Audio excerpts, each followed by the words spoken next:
We often see financial decisions as, well, just transactions, right? Numbers on a page. Yeah, purely practical. But sometimes these choices can connect to something much bigger, more meaningful. Absolutely. And today, we're diving into a story from APW Spain that really shows this. Okay. It's about how a pretty standard business deal, a mobile phone lease agreement, actually turned into a way for someone to handle a really tough personal time and give back to an important cause. Wow. Okay, so a mobile phone lease and supporting families with childhood cancer. Exactly. It's quite unique. So our source material introduces us to MG. He's a businessman, a father, living in the Canary Islands. What was happening with him? Well, the really difficult part is that his daughter was diagnosed with cancer, and that meant the whole family needed to relocate to Barcelona for her treatment. Oh, that's incredibly tough. Yeah. And while they were in Barcelona, they got support from this amazing organization called AFNOC, specifically at their place called La Casa de los Cutlis. La Casa de los Huclis. Tell us a bit more about what they do. Right. So it's run by AFNOC. That's the Association of Relatives and Friends of Children with Cancer in Catalonia. They offer free temporary housing. Free housing. Yeah, for families like MGs who don't live in Barcelona but need to be there for their child's cancer treatment. It's a lifeline, really. And importantly, they depend almost entirely on donations. Okay, so you can imagine the situation.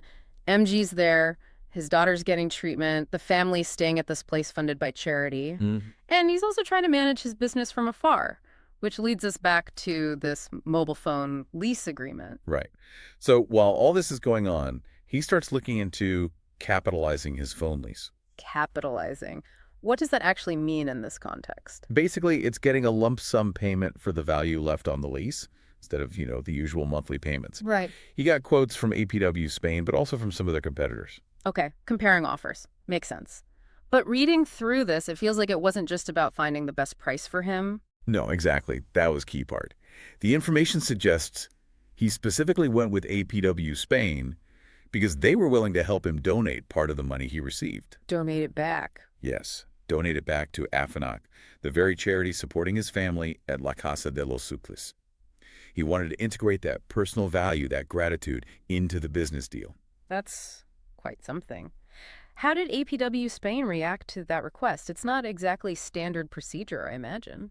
You'd think not, but they were apparently very supportive. Their DEI committee, Diversity, Equity, and Inclusion, actually got involved. They didn't just facilitate his donation, they helped raise awareness for AFNOC too, both outside the company and with their own employees. So they really leaned into it. Yeah, it suggests a company culture that's, genuinely looking beyond just the bottom line. And what did MG think of the experience with them? The source mentioned some feedback. Oh, very positive. He talked about exceptional service, absolutely professional, things like that. But he also said something interesting. What was that? He felt they cared just as much about his interests as the client as they did about their own company goals. He felt it wasn't like dealing with a typical, maybe faceless corporation. That level of trust is huge, especially given his circumstances. Definitely. He specifically mentioned Carlos Sanchez, the operations director at APW Spain, appreciated how clearly he laid out the pros and cons, the options. Transparency was key. So it all came together positively in the end. It seems so. MG managed to capitalize his lease, which presumably helped financially, but maybe more importantly, he got to make a significant donation to AFNOC. Right back to the people helping his family. Exactly. It's a powerful loop. And it really showcases how a company's stated commitment to society can actually play out in real individual interactions. So thinking about this story, for you listening, it really makes you pause, doesn't it? This deep dive into MG's experience highlights how even our everyday financial or business dealings can sometimes become pathways for making a positive impact. Yeah, it prompts a reflection, I think. How often do we look for those chances? The potential within our own actions, big or small, maybe even routine ones, to contribute to something beyond just our immediate needs. It challenges us to consider those unseen opportunities where personal circumstances and, well, a desire to give back can align, even within a business transaction. Definitely. It shows that individual well-being and contributing to the community aren't always separate things. Sometimes they can go hand in hand, a really thought-provoking example. Thank you for listening. For more information on AP Wireless, what we do, and who we help, please visit us at apwip.com.